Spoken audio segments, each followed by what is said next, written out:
성경 호세아 1장 1절부터 11절 말씀. 오늘부터 이제 사사기 묵상이 끝나고 호세아가 시작이 됩니다. 그렇죠? 사사기 때도 참 계속 범죄하고 깨지고 떠도 터지고 막 말도 안 되는 그런 이야기들을 우리가 쭉 보면서 묵상하면서 좀 그런 생각이 있었는데 호세아도 좀 그런 부분들이 있습니다. 그렇죠?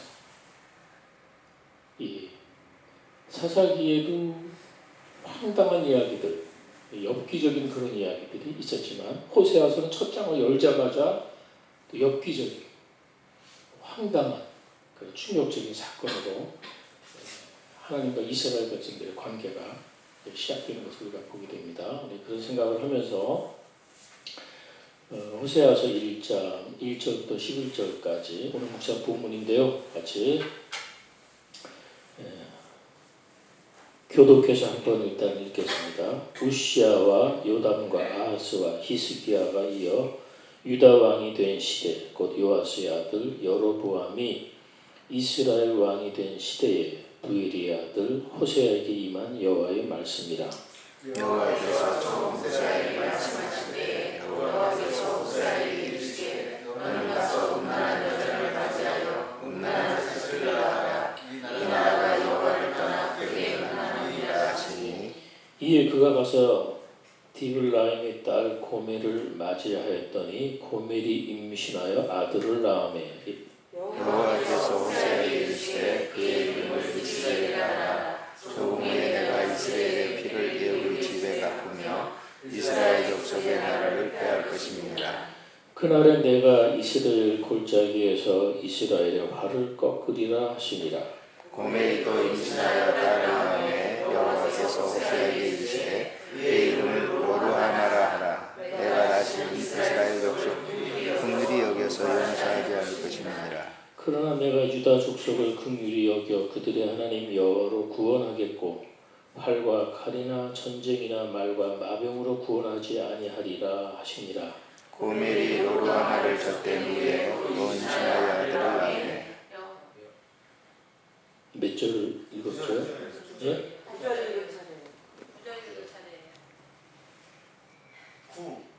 9. 여호와께서 이르시되 그의 이름을 로암미라 하라. 너희는 내 백성이 아니요 나는 너희 하나님이 되지 아니할 것임이니라. 그러나 이스라엘 자손의 수와 바닷가의 모래가 지겨워서 헤아릴 수가 없고 셀 수가 없을 것이며 전에 그들에게 이르기를 너희는 내 백성이 아니라 하는 그곳에서 그들에게 이르기를 너희는 살아계신 하나님의 아들들이라 할 것이라.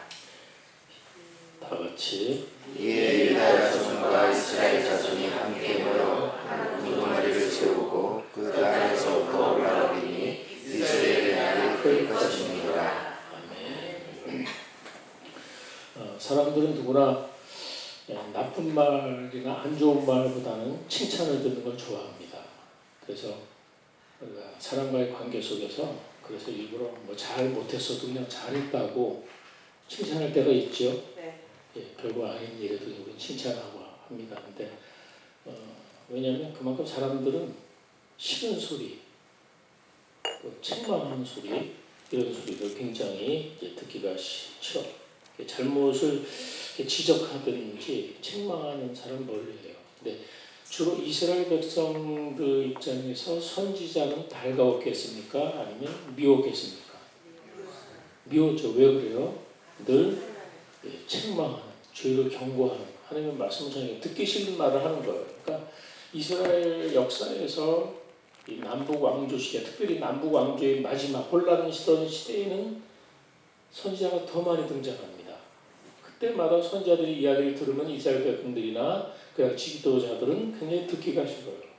귀를 막아버리고 아니면 그렇게 하나님의 말씀을 전하는 선지자들을 어떻게 해요? 핍박하는 거예요. 핍박을. 자, 오늘날 교회는 어떻습니까? 이제 교회를 걱정하는 분들이 하는 이야기들 중에 제가 어제도 부천에 모임에 가서 그런 얘기를 들었어요. 그래서 요새 주로 이제 방송에 되는 설교들 이런 거를 가만히 이렇게 유형을 보면 거의 이제 책망하는 설교가 사라졌대요. 그러니까 죄를 지적한다든지 이런 설교는 거의 사라지고 굉장히 성도들이 듣기에 좋은 설교만 지금 굉장히 많이 된다는 거예요. 여러분 어떻게 느끼시는지 모르겠지만 그런 시대예요. 그래서 아마 이런 경향은 호세아 시대, 특히 호세아 시대에 마찬가지였을 것이라고 생각합니다. 그래서 남한국도 마찬가지고 남한국 시대의 그 에레미야에 대해서 백성들이 얼마나 에레미야를 핍박하고 힘들게 했습니까? 뭐 북이스라엘은 더 악한 사람들이니까 더 말할 나위 없겠죠. 시대에 이제 호세아가 활동할 당시에 북이스라엘 백성들이 호세아를 하나님의 선지자를 얼마나 이제 싫어했겠습니까? 그래서 오늘 본문을 보면서 저는요 첫 장부터 그런 두 가지 느낌이 와요. 그런 상황에서 하나님의 말씀을 전해야 되는 호세아의 아픔, 그리고 그렇게 아픈데도 불구하고 선자들을 보내셔서 말도 안 되는 이야기를, 말도 안 되는 사건들을 경험하게 하면서까지 전하시려고 하는 그 하나님의 마음. 그 여러분이 성경을 볼 때 이제 뭐 기록된 사건을 통해서 문맥에서 어떤 이제 이야기들, 이제 뭐 전후 문맥에서 이건 보고 이렇게 빼앗으시지만 그것은 정말 중요한 것은 하나님의 마음을 볼 줄 아셔야 됩니다. 하나님의 마음, 또 선지자의 마음. 그래서 저는 이제 먼저 그게 다가와요. 이 호세아 선지자가 겪었을 그 아픔, 참 이 아픔이 얼마나 했을까, 얼마나 고통스러웠을까. 그런데 어쨌든 그걸 또 다른 말로 하면 하나님의 마음의 아픔이야. 하나님의 마음이 얼마나 아프셨을까. 결국 이 선지자는 하나님의 그 마음의 아픔에 동참하는 길을 호세아 선지자가 이제 선택을 하는 것이죠. 그래서 이 백성들이 하나님의 말씀을 전한다는 것도 큰 고통이죠. 왜냐하면 백성들이 들으려고 하지 않기 때문에, 또 전에도 핍박이 오기 때문에. 그래서 호세아는 그러나 하나님께 주신 사명을 저버리지 않고 이제 결단을 하는 것입니다. 사실 어떻게 보면은 호세아나 예레미야 선지자, 특별히 우리가 눈물의 선지자라고 해서 눈물에 또 자기 망할 동족들을 바라보면서 그는 울면서 이렇게 눈물의 선지자라고 그러지 않습니까? 그래서 막 절망의 소식을 전해야 되잖아. 그렇게 절망의 소식을 전한다고 해서 바뀌면 돼. 뭐 상황이 달라지면 또 그 희망이 있잖아요. 그런데 아무리 전해도 바꿔질 희망은 없어요. 망하는 거예요. 근데 망하는 걸 보고 너희 망한다고 전하는 그 예레미야 심정을 보시라고요. 또 호세아의 심정을 보시라고요. 그래서 때로는 절망의 소식을, 때로는 소망의 소식을 전하면서 아마 호세아는 많이 울지 않았을까, 그런 생각이 들어갑니다. 자, 오늘 호세아는 그 두 가지, 아까 얘기한 것처럼 그 하나님의 아픈 마음, 그 다음에 동시에 그 하나님의 아픈 마음에 동참해서 또 말씀을 전하는 그 선자의 마음, 두 가지를 보여야 된다고 말씀했습니다. 자, 1절을 한번 보겠습니다. 1절. 호세아에게 임한 하나님의 말씀이다. 자, 2절 읽겠습니다. 2절 시작. 여호와께서 처음 호세아에게 말씀하실 때 여호와께서 호세아에게 이르시되 너는 가서 음란한 여자를 맞이하여 음란한 자식들을 낳으라. 예. 여러분 보세요. 아무리 선지자지만 시킬 일이 따로 있지. 그렇죠? 아무리 선지자지만 지금 하나님이 명령하신 이 일은 선지자에게 어떤 일입니까? 이거 받아들이기 쉽지 않은 거잖아요. 음란한 여자를 맞아서 음란한 자식들을 낳아라. 호세아 선지자에게 더군다나 선지자는 거룩한 사람이잖아요. 그렇게 살면 안 되는 사람이잖아요. 근데 그런 명령을 받아들여야 했던 호세아에게 얼마나 큰 고통이고 또 얼마나 큰 수치였을까. 아마 그래서 이제 이 결혼으로 인해서 호세아 선지자가 얼마나 비난을 받았겠어요. 엄청난 비난이 쏟아졌겠죠. 그리고 사람들이 그랬겠죠. 이게 선지자가 그렇게 해도 되냐고. 얼마나 많은 비난을 받았겠어요. 또 그 자식들이 당하는 고통을 생각해보세요. 그 자식들은 무슨 죄가 있어요? 음란한 여자에게 음란한 자식들을 낳아서. 그래서 이 호세아도 인격이 있는 선지자인데 말이죠. 인격적인 삶이 있는데 특별히 이 삶을 통해서 결국은 하나님께서 호세아가 그렇게 살아가는 그 삶을 통해서 이제 메시지를 주시는 거예요. 말로 주신 게 아니라 호세아가 음란한 여자에게 장가가서 음란한 자식을 낳는 그 고통스러운 삶을 통해서 이스라엘 백성들에게 뭔가 하시고자 하는 말씀이 메시지가 있는 것이죠. 자, 어떻습니까? 여러분은 본문을 읽으면서 여러분은 무슨 생각이 드십니까? 무슨 생각이 드세요? 참 호세아 선지자 참 불쌍하다. 그런 생각도 들 수 있을 것이고 그 자식들도 참 불쌍했을 것이다. 그런 생각도 있을 것이죠. 아니면 또 그런 생각이죠. 아무리 하나님이 선지자에게 도대체 이런 일을 시키시는가? 굳이 선지자에게 이런 일까지 시키시는가?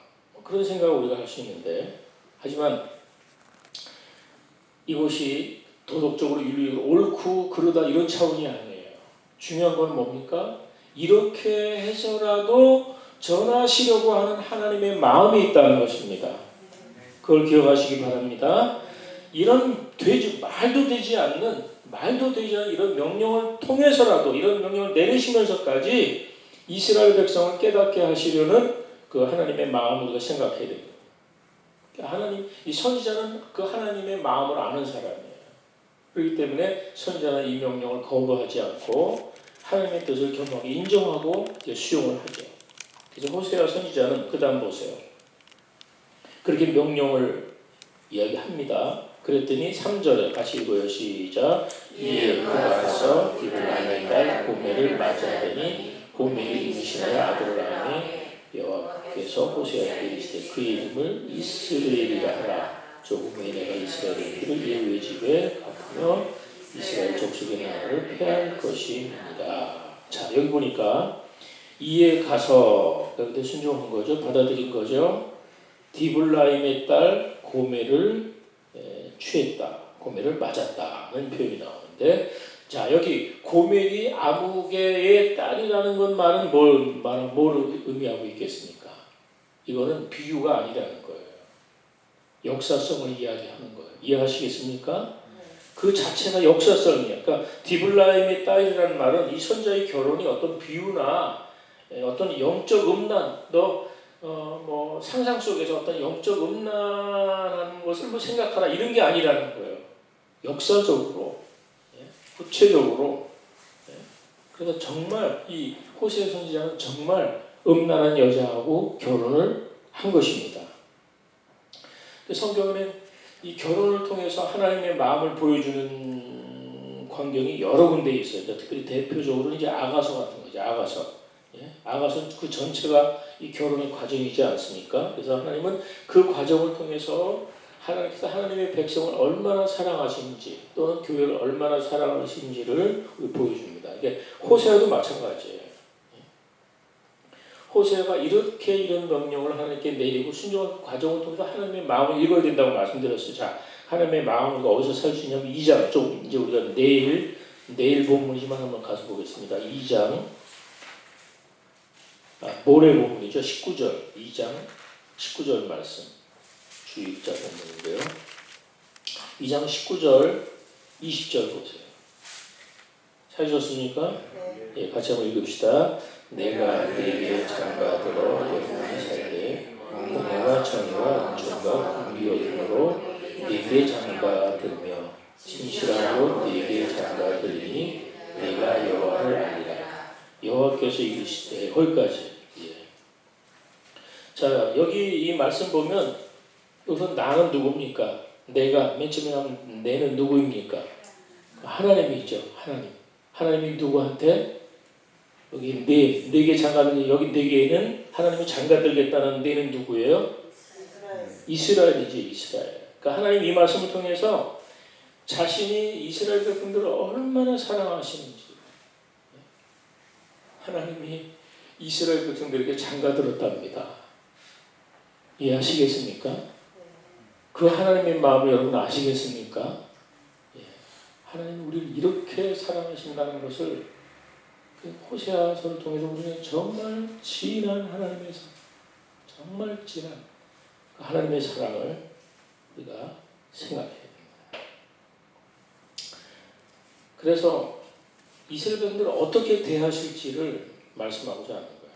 그래서 이 호세아한테 이 창녀하고 결혼하라는 것도 그런 맥락이죠. 그래서 하나님은 이 호세아의 결혼과 또 그래서 그 낳은 자녀들을 통해서 두 가지 목적이 있죠. 이스라엘 백성들이 그렇게 하나님 떠나서 음란한, 영적으로 음란한 삶을 살고 있다는 것에 대한 책망이기도 하죠. 예? 책망이면서 또 결국은 그 책망을 책망으로 끝내지 않죠. 참 우리가 감사한 건 그거예요. 책망으로 끝내는 것이 아니라 그 다음에 회복하겠다는 약속이죠. 다시 오늘 본문으로 돌아가 보세요.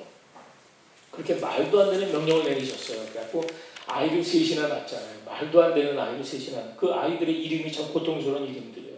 예, 로아입니다. 내 백성이 아니라 막 이런 그 이름을 통해서까지 막 증거를 하는 거예요. 그러니까 이거를 보면 얼마나 하나님이 백성을 미워하시고 책망하신 줄 알겠죠.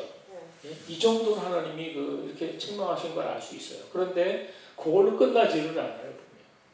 그 다음 보세요. 우리 16절부터 보겠습니다. 16절부터 읽어봅시다. 1장 16절 시작. 그러나 이스라엘 자손의 수가 다 같이 읽습니다. 그러나 이스라엘 자손의 수가 바닷가의 모래같이 되어서 헤아릴 수도 없고 셀 수도 없을 것이며 전에 그들에게 이르기를 너희는 내 백성이 아니라 한 그곳에서 그들에게 이르기를 너희는 살아계신 하나님의 아들이라 할 것이며 또 이에 유다 자손과 이스라엘이 함께 모여 한 우두머리를 세우고 그 땅에서부터 올라오리니 이스라엘의 날이 클 것이니. 예, 보세요. 로암이라고 해놓고 그 다음 절은 뭐예요? 내 백성이 아니라는 그곳에서 그들에게 이르기를 너희는 살아계신 하나님의 아들이라 할 것이고. 결국은 모든 책망과 경고가 있지만 그걸로 끝내지를 않는다는 거예요. 그 하나님의 결론은 뭡니까? 언제나 회복입니다. 아멘입니까? 하나님의 결론은 항상 회복에 있어요. 채찍과 심판의 목적이 있는 것이 아니라 하나님의 목적, 채찍과 심판의 목적이 뭐예요? 또다시 그들을 사랑하기 위해서, 회복하기 위해 회복의 약속이 꼭 있다는 거예요. 여전히 살아계신 하나님의 아들이라 그 사실을 분명히 보여주고 있는 것입니다. 그래서 결국은 뭐 결론은 그거예요. 그렇지만은 끝내 내 백성 이스라엘을 어떻게 해요? 하나님의 거룩한 백성으로 만드시겠다는 계획을 말씀하신 것입니다. 그래서 호세아의 결혼을 통해서 그 하나님의 공의와 이 사랑이 어우러지고 있어요. 그리고 하나님의 마음을 표현하는데 하나님의 행위를 통해서 창녀와의 결혼을 통해서 그렇게 낳은 자식들을 통해서 그럼에도 불구하고 이제 뒤에 그래서 여러분이 그런 마음을 가지시고 호세아 끝까지 한 절을 구구절절 묵상해요. 구구절절 하나님의 마음이 있다는 것을 우리가 알게 될 줄 믿습니다. 그렇게 하나님은 이렇게까지 저와 여러분을 사랑하십니다. 아멘입니까? 여러분이 그래서 이 성경을 읽으면서 우리가 어떤 존재인지를 여러분 아셔야 돼요. 우리가 어떤 존재였는지를 그리고 하나님 때문에 내가 어떤 존재가 되었는지를 좀 깨달으면서 감사하셨으면 좋겠습니다. 아멘. 오늘 두 가지 포인트입니다. 항상 하나님의 마음을 우리가 묵상을 하면서 느끼지 않은 것. 하나님의 마음은 어떤 마음이에요? 우리를 향한 여전한 그 하나님의 사랑, 회복할 수밖에 없는 하나님의 사랑의 마음을 읽었으면 좋겠습니다. 그래서